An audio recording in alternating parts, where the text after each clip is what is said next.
Welcome to another conversation in People in Fundraising. This podcast features interviews with nonprofit professionals who discuss their career journeys, lessons learned, and enthusiasm for working in fundraising. And here is your host, the founder of People in Fundraising, Tim Wilson.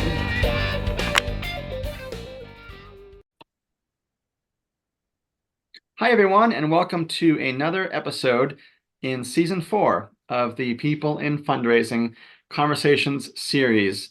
And over the last 2 years, I've interviewed almost 120 guests about what drives their sense of engagement and giving back to the communities that they live in and work in. And today, I'm really excited to welcome Brooke Gledhill Wood to our program. Hey, Brooke, how are you? Hi, I'm doing so well. Thanks for having me on, Tim. My pleasure. Before we get into your career, which is fascinating, and I'd love for you to talk a little bit about the work you do, that's sort of fundraising adjacent, but very interesting because you've prepared a lot of the questions for me to ask you, which is awesome. So I'm really excited. I just want to take a quick moment and tell our audience how we know each other. So I'm going to share my screen, and about 11 years ago, I was living in Waltham, Massachusetts with my family. And here we go. And Brooke was a missionary for our church, the Church of Jesus Christ of Latter-day Saints. And there she is with our 4 kids, my wife in the middle. And that feels like 3 years ago. So, Same for me. but it was just such a great experience to meet you in that time and place in your life, and just to connect with you as you were serving as a missionary, and to have a connection with you that's now lasted, over a decade. It's been really meaningful. I look back kind of fondly. I think one of the first days I met you, I actually had broken my collarbone earlier that day, and Oh my gosh. and you and Rachel Reschke, who was a missionary at the same time, and your companion, who was a season 3 guest, you both came over to my house, and I remember I was in a lot of pain, and you guys were so friendly and cheerful. And I remember you saw me in the sling, and you're like, "For real? That happened? Like, this isn't an early Halloween?" Oh my gosh. That was my, this is inside baseball for people who don't know much about LDS missions, but that was my first area. This was like right when a ton more women were starting to serve missions, and we were kind of both brand new, but companions and in this area, and didn't know what we were doing. But you and your family, truly like one of the premier relationships for my mission, the coolest family, one of my favorite areas. So I have such fond memories of being with you and your family, and you guys feeding us dinner, and your kids. I have this picture of one of your kids putting some Mr. Potato Head glasses on me and just poking me in the eye. But I was so obsessed with your family. So anyways, I can't believe that it's been 10, 11 years. It's flown by, but excited to be chatting now about our professional pursuits. Yes, absolutely.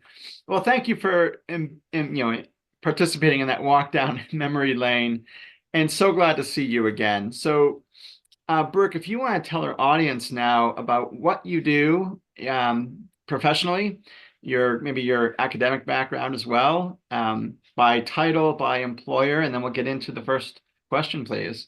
Yeah, absolutely. So I guess I don't know if we already said this. Brooke Gledhill Wood. I am the Chief of Staff at the Policy Project. Got here in the intervening years since my mission, Tim. I graduated from BYU first with a degree in recreational therapy and management from the Marriott Business School, and then went on to do law school at BYU as well. And so I graduated in 2022, so it's been a couple years, and then went right into working full-time for the policy project out of law school. So that's Okay. kind of where I've been for the past decade. Excellent. Um, and if you can just tell our audience, kind of high level about the policy project, please, because I've been a little aware of it through some of your posts and shares on social media. So what would our audience benefit about knowing about specifically the policy project itself and then your role with it, please? Yeah, of course. So basically our model at the policy project is every year we identify a different policy solution for community good and then work to pass that policy through a lot of coalition building and grassroots education and involvement and support and advocate for policy change. So people always ask if there's like a different organization that we're kind of modeled after, and there might be someone out there doing something similar to us, but what's kind of unique about the policy project is a lot of kind of advocacy centered organizations are experts on like a single issue or issue area, like the environment or housing or whatever it is. Sure. And our expertise is more in movement building and policy change. And so every year we partner with experts in different areas who have those years of experience in a specific issue area. And then we kind of bring our expertise in movement building and kind of policy catalyst role. And so that's what the policy project does. Our mission is to craft policy solutions to solve problems and build community to change culture. So that's the policy project. That is fascinating. It sounds like a mission statement kind of at the end there. And is it focused only on the state of Utah?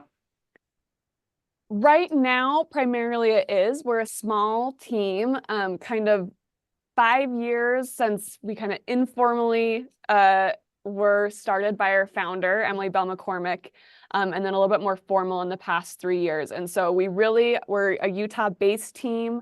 Some of our work is national and even international, but right now we're really built around the Utah legislative cycle and system, but maybe in the future growing to national work. Interesting. All right. And as a quick follow-up, you mentioned you're a chief of staff, is that right? At policy. So what about the combination of your BYU law school degree, the JD, and what the policy project is doing felt like, yeah, this is where I could really apply my academic research, my experience, as you've been there for a few years? Yeah, well, I'll kind of give some backstory of how I got involved at the policy project. My undergrad, as I mentioned, I was studying recreational therapy, and really I was volunteering at the state hospital in the pediatric unit, and a lot of like the residential treatment centers around Utah, and just kind of feeling like, wow, there's so many people, and especially young people and kids who have ended up in these long-term care facilities. And for some of these families, I was like, it just feels like if there had been an earlier intervention, we wouldn't be at like this really kind of extreme intervention down the line. Sure. And so that's when I started getting interested in kind of policy work and kind of upstream efforts, which eventually led me to law school. And so I went into law school truly not knowing like what lawyers do, which I probably should have figured that out before I went to law school. But I kind of had all these examples from people giving TED Talks, and I don't know, and all these people who seem to be doing really cool, innovative social impact work seem to have this shared history of going to law school. And so I went to law school kind of knowing that I probably wouldn't want to practice as an attorney for my career, but feeling like the analysis skills that you get in law school, and kind of, to be honest, like I don't know, having a JD kind of gives you a seat at a table that I don't know if it's always earned. Lawyers love to inflate how important they are, but it works to the benefit of getting your foot in the door places. And so I went really with this interest in policy and social impact. And it was in my third year of law school that I got involved with the policy project. And I actually was in between classes scrolling on my phone and saw an Instagram post of the policy projects. And this was back when the policy project was kind of a one-woman show of Emily's. And she was working on menstrual equity. And I just slid into her DMs and was like, do you need any help from a law student around policy research? And it happened to be like the week before she was kind of convening this first meeting of women around her kitchen table in what would become the initiative, the Period Project, which was, we had the goal to get period products into Utah K through 12 schools. And so it was kind of right time, right fit. She invited me to that meeting. And so during my last year of law school, I was super involved in, we traveled around the state and kind of built this movement around getting period products into Utah schools. And we had such incredible support, got to be involved with the legislative process and the advocacy up on the Hill, which was amazing. And then I also got to be really involved in kind of the formal setting up of the policy project. So I helped do all of our founding documents, helped apply for 501c3 status, became a founding board member. It was all just really cool work that really aligned with why I wanted to go to law school, and just felt very serendipitous that it happened to work that way. And so that bill to get free period products into all Utah schools passed unanimously in 2022. And so that was, thank you. That was just before I graduated law school. And then I studied for and took the bar that summer after graduation. And by that time, we had kind of built the momentum and the financial support at the policy project that we were ready to hire our first employees. And so I got to come in right after studying for the bar and start full time. And so that's kind of where I've been. And so because we're such a small team, we all wear many hats. And I love that portion of my job is that every day is different, every week is different, every year is very different at the policy project. I get to do a lot of the operations side of things and building a lot of our internal systems, and helping to build out our team, and then also get to be involved in the policy and advocacy and community work as well. So it's been truly a dream job. I feel so lucky that I landed here right out of school.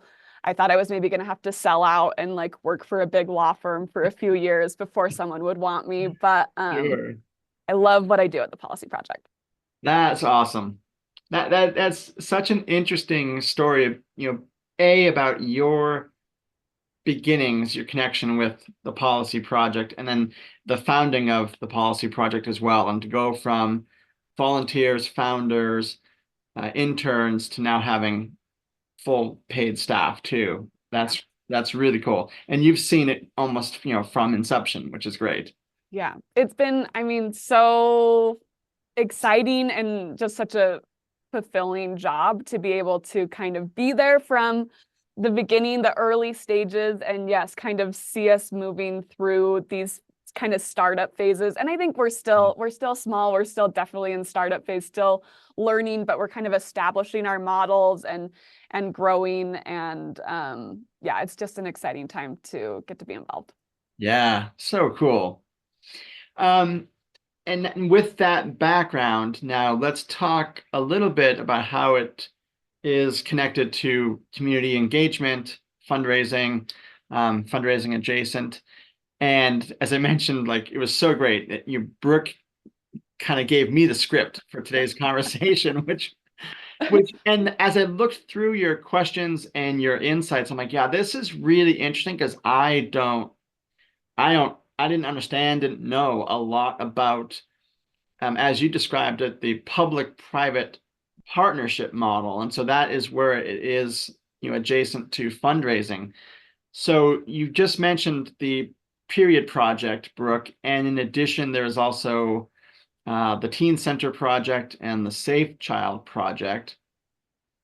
Um, and if those two initiatives as well sort of relate to that public-private partnership model, I'd love to hear about that, and tying that back into the Period Project.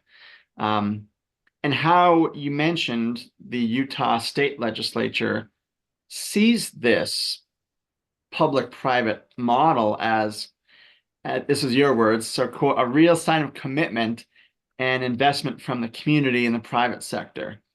And then private donors see their donations impact every corner of our state.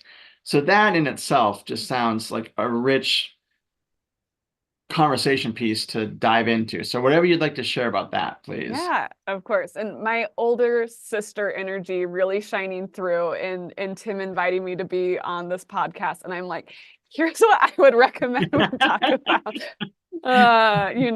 Just you're born an older sister, and that just never leaves. That energy just stays.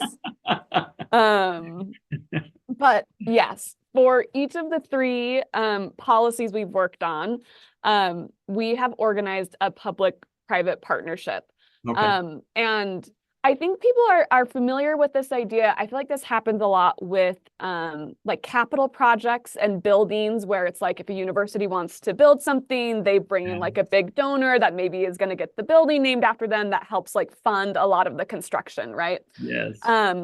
And so we did not invent, but I think we've kind of innovated in a way that's made this just so crucial to our work. Because essentially, every year that we've approached the Utah legislature with a policy ask and a funding ask, we have come with partners who are already committed from the philanthropic sphere to help support implementation of that policy. Wow. And so if we look at this from the Period Project from inception, we were really lucky to get the backing of two Utah families, the Larry H. and Gail Miller Family Foundation and then the Andrus Family Foundation. And when they really caught into this vision and became just strategic partners, thought partners for this project of getting period products into schools and helping girls stay in school, stay in class, and not have to worry about leaving if they didn't have a period product or if their family couldn't afford period products. It was really kind of this structural barrier to girls being able to have full participation in the classroom. Yeah. And so what they committed to do is pay for all of the physical period product dispensers to be installed into school bathrooms. And so thousands and thousands of period product dispensers. Yeah. And then we asked the state not only to pass the law that would require period products to be in schools, but also to cover the cost of the period products to fill those dispensers. Oh, okay. And so here's kind of where we have this partnership, right, of the Millers and Andruses contributing about like 1.5 million, and then the state contributing to cover the cost of the period products. Wow. Wow. And there were like so many strategic benefits to this that I don't think we really like could have foreseen Sure. at the beginning. Because really, like initially, this is when we were very early on, still establishing our reputation in the community and up on the Hill, and having the partnership of the Millers and the Andruses really like gave us so much like credibility, even though we were so new to the scene. And so just like the strategic partnership of that was like immeasurable. And then as well, like being able to approach the legislature and say, we have, 1.5 million like on the table. And so like, do you want to play ball or like not? And also, do you want to make Gail Miller mad? I don't think so. Right. And so like, just that was really helpful in like kind of our strategic presentation to the legislature. And what we found is they really valued that show of investment from the private sector. And then yeah, once the bill passed, and we were successful, and it was very exciting. Sure. Like, I think one of the unforeseen benefits of this model is because we were kind of controlling private fund, the private funds of this. We got to kind of capitalize on like the nimbleness and the speed of the private sector when it came to implementation. Oh, yeah. And so the law went into effect in July, and by September, we had period product dispensers on the walls. And as students were coming back to school for that school year, there were period products available in the bathroom. So that was a really cool, I think, initial foray into this model, and kind of a lot of benefits emerged to how that could really help support and amplify the work that we were trying to do. That is fascinating. And I loved lots about that example, but in particular, like the law went into effect in July, and 2 months later, the products, the dispensers were in all of the schools. Like, for state government, I mean, I'm from Massachusetts, like things don't typically move that quickly. That's awesome. And Yeah. you mentioned Gail Miller and her family. For those who aren't familiar with them, outside of Utah, they're sort of like the Pritzkers of Illinois, the Heinz family in Pennsylvania. Very prominent civic and business leaders that have really been backing initiatives, public and private, in their respective states. Previous owners of the Utah Jazz, for example. So yeah, to have Gail Miller behind this, it says so much. That's awesome. Yeah. And then I think like each year we've kind of iterated on this model and seen a lot of the same benefits. So last year for the 2023 session, we worked on the Teen Center project, which was an initiative to build basically teen resource centers in Utah high schools, to kind of centralize services for students in crisis, because we'd seen, with COVID, with the rising cost of living, a real steep increase in students experiencing homelessness, food insecurity, mental health challenges, and schools really scrambling to kind of address these things, but being a little bit under-resourced and not really having the funds they needed to kind of have like a comprehensive plan to meet the needs of these students, right? And so we approached the legislature, we pitched this model, and we were able to secure $15 million from the state. And then we raised from over a dozen family and foundations an additional $3 million. So a total of $18 million to fund 72 centers across the state. My goodness. And so I feel like that really demonstrates like the donor side of this, why donors get excited about this model of working on kind of state policy, because we work on statewide initiatives. They get to see their dollars truly reach every corner of the state. And we're really excited of those 72 schools, like 42% of funding went to schools in rural communities that are often like really underserviced and can be kind of hard to reach with philanthropic dollars.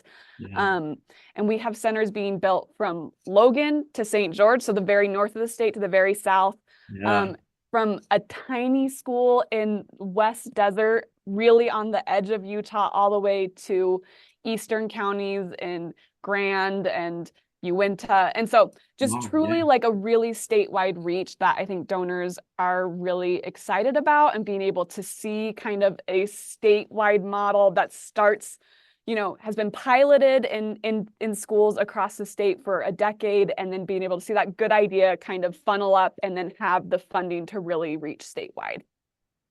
This is fascinating. I just got to say, like the geographic reach, the impact, the demographic impact, certainly. You mentioned rural communities and the challenges of access and support there. Man, yeah, I mean, and I work in fundraising, and I think maybe kind of have a theoretical awareness, certainly of like needs, and I hear things in the newspaper and other media forms, but like to have you talk about it in this detail is really interesting. Yeah, and I mean, again, we're still new and we're still, figuring out best practices with all of this. Yeah. And so for some of the projects, we've broken off, a specific piece of implementation that we can use those private funds for, or like with the teen center model, we really just kind of added to the pot to amplify reach. Yeah. This year we worked on the Safe Child Project, which was an effort to expand child sexual abuse prevention education for K through 6 students. Oh, okay. That just passed in March, and so we're deep Nice. into implementation phase of that. But we've gotten just some incredible support from, again, a lot of foundations based here in Utah, and some of those funds will kind of do a mix. Some of those funds will go towards offsetting like initial implementation costs at the state, and some of them will be used for kind of specific projects that we'll oversee at the policy project to make sure like the scaling and reach of prevention education kind of goes as it was designed to. So Yeah. Wow. I mean, this is just such a multifaceted approach because you need, the policy research that you bring, you need the people that can um, engage with high-level donors, that know them. I imagine also certainly people on the ground that identify, here in particular is a city or a county that needs a teen center in this particular school. So yeah, I mean that's gotta be just an amazing operation. well, and that's why I think, our model at the policy project, when I say like, yeah, we don't have kind of, except periods, we kind of did become the experts in the state because no one else Okay. was doing that. But we're not the state experts on teen homelessness or child sexual abuse. It was really important for us to partner with organizations, but we do have kind of these connections, these relationships that are statewide. And every year those kind of build as we're doing more and more projects. We get to visit more and more communities around the state and Yeah. just kind of continue to build that network of both the grassroots and then also those influencers and those donors around the state that really want to get involved in the work. And so I think every year we're getting more effective at our reach and really trying to understand, what is a solution that is flexible enough to meet the needs of such a diverse state when it comes to, just difference in population density and demographics. And so, yeah, it's been a nice model with the public-private. That private side really gives us a lot of flexibility to innovate and kind of, I don't know, direct the funds in ways that maybe we didn't originally see as needed. And so it's been great to have so many partners in the state come in and really catch that vision. Yeah. Yeah. And as you were talking, Brooke, a couple of things stood out that relate to the next question. So you mentioned foundations, community partners, and the effort to engage them and also to make people aware, that, we are identifying these critical needs for these particular population groups in the state. And with that perspective, we both live in Utah, and it's consistently ranked one of the most philanthropic states, one of the states with the highest level of volunteer hours participation. Have you or people on staff felt any bit of resource restraint in the sense of, given, the philanthropy in the state and the volunteering, is there maybe like a heightened competition for funding to get people to support, or a heightened competition to break through with marketing about, hey, we're setting our sights pretty high to serve these population groups in these areas, and we'd love, more people to get involved, whether that's by volunteering their skills or donating to the cause. Anything come to mind in that sense? I mean, yes, I think the nonprofit space, as I'm sure you're well aware, is quite crowded. I think I think maybe more so than like the private commercial market, where I think it sometimes becomes obvious like where there's a blue space, right? Yeah. Although I don't know, we have a lot of cookie places, we got a lot of chicken places going on in Utah right now where I'm like, do we not see that we've got this covered? But Yes. but I think that can be an issue in the nonprofit world as well, right? Where, you know, you have a good idea and you're so motivated, but then you don't really realize that there might be 6 other nonprofits existing that are kind of trying to do the same thing, right? Yeah. I think that's where we have an advantage at the Policy Project. Our model is very unique, and we kind of are small and responsive enough right now that, you know, one of our, I think, real talents that make us stand out is being able to kind of hold a finger to the wind, and be like, okay, based on last year, you know, what were the hot topics at the legislature? What do we feel like are the gaps that are not being filled? What do we feel like the community really has an interest in? What do we feel like philanthropic donors really are interested in supporting? And being able to tie all that together. But like our model definitely has challenges. Like the idea of doing good through policy work is not always what donors want to hear, right? They're, you know, sometimes they're like, well, how many, you know, like, you know, they care about like the impact on the ground, which is great. But a lot of times we're not the ones providing the services, right? We're kind of going upstream and working at this more abstract policy level.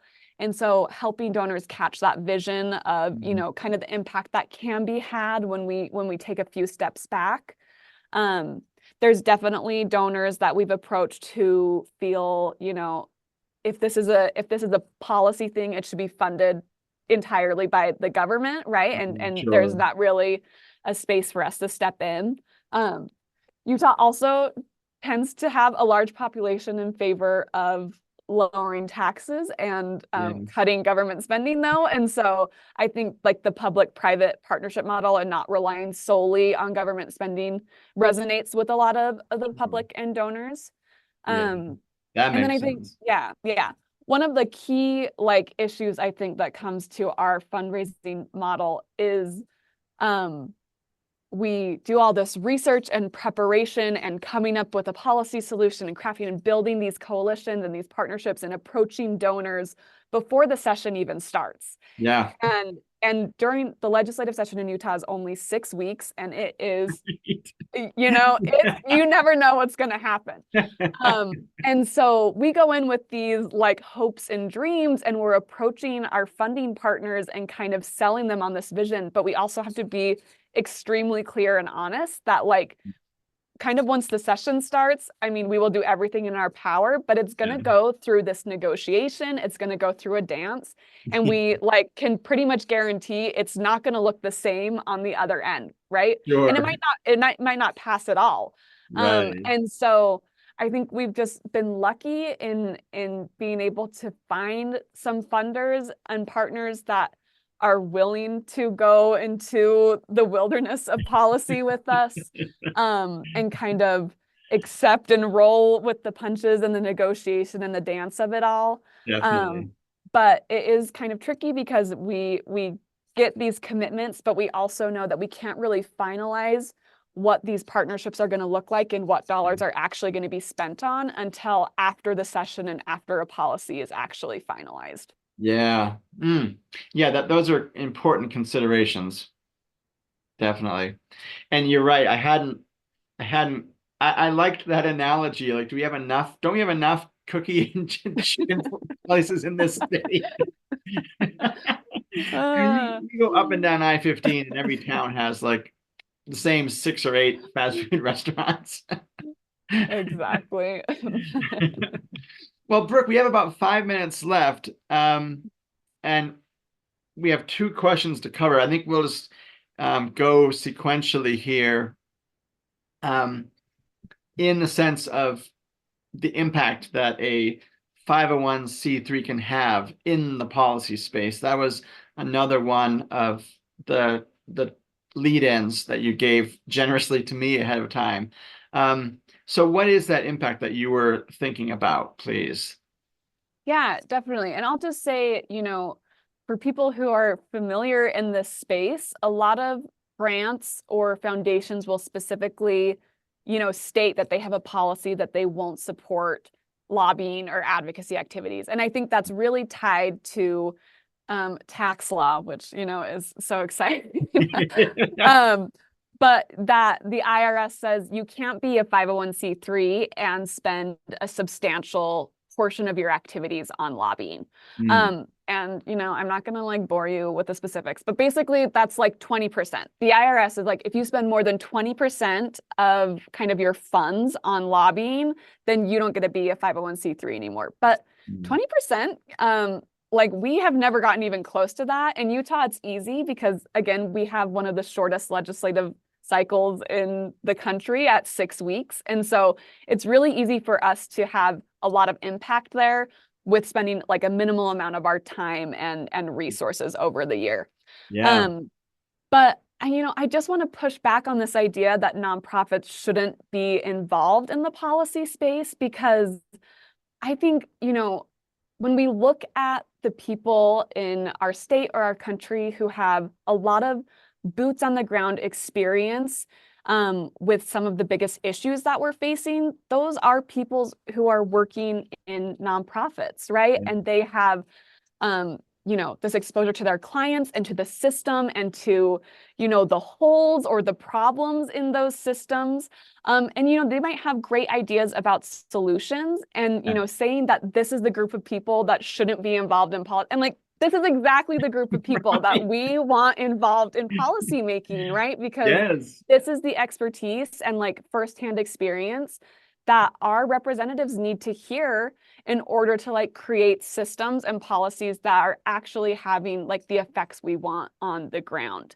And so, yeah, I just think, I want to push back against that kind of taboo of nonprofit workers getting involved in the policy scene, because I think we could really have incredible outcomes if more people did. Yeah. And then, yeah, well said. And something, I again, so much of today's conversation, I'm getting, just a lot more practical sense of this public-private partnership model. So thank you. It's been really interesting. I would love to sneak in this last question if we can. Yes, of course. Okay. So you've done such a great job, Brooke, talking about the policy project and this partnership model. And in our last maybe 2 or 3 minutes, I would love for you to share whatever you'd like to about how you may, as a donor, give to support, whether that's with time or talent or donations, causes that have become important to you. So, yeah. Anything there? Yes. Well, I was thinking about this question that you sent over, and I've kind of, working in the nonprofit world for, the past few years, I realized I'm a little bit of a weirdo, because instead of being attracted to like a specific cause, I'm really passionate about like improving the structures in society. And so those are the causes that I tend to be kind of drawn to, and the models that I'm really interested in. I'm sure everyone's heard probably kind of this parable that often gets attributed to Desmond Tutu of, 2 people walking by a river, and someone floats down the river and is drowning, and they jump in to save this person, and they struggle and they bring them back to the bank and they make sure they get to safety. And as soon as they do, a second person comes floating down the river, and they have to jump back in and swim and bring this person back to safety. And again, as soon as they get that person, a third person starts floating down the river. And one of these rescuers, instead of jumping back in, starts walking upstream. And their buddy's like, what are you doing? Yeah. And they're like, well, I'm going to figure out why all these people keep falling in the river. Yeah. And that really, for me, is like the model that speaks to my heart, when a cause is willing to not just do the important work of pulling someone out of the river, but also go upstream and figure out how we can prevent people from falling in the river in the first place. That's really, what gets me jazzed. And that's why I love that I get to work for the policy project. That's awesome. I have actually never heard that story about the drowning in the river. Ooh. So, but it's a perfect illustration of what you've been talking about today. To go upstream, um, and how do we marshal the resources to address the problem at its root and not kind of literally the spillover, effects later on down the road. And you talk about that too when you were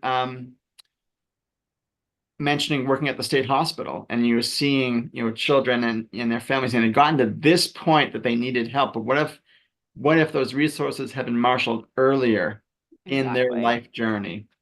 So yeah, you just tied it all together. That's amazing. I do what I can, Tim. Yes.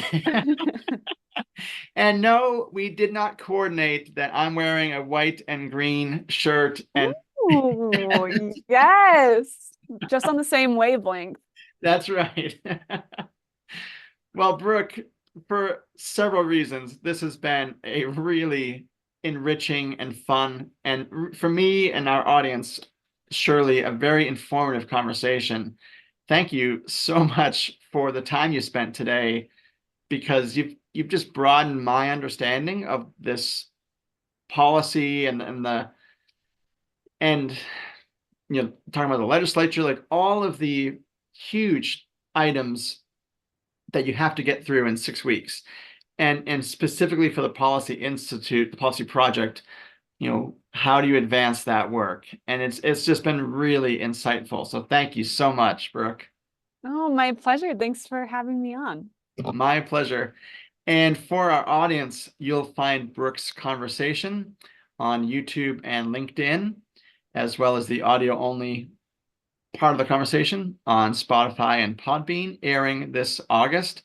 And Brooke, thank you again for your time. And we really do need to get together. It's been 6 years that my family's lived in Utah, and it still hasn't happened yet. So now that you're out of law school and our life is somewhat settling down, we should definitely get together. I 100% agree. Awesome. Thank you, Brooke. And thank you to our audience for your support of the People in Fundraising Conversations. We'll be back next week.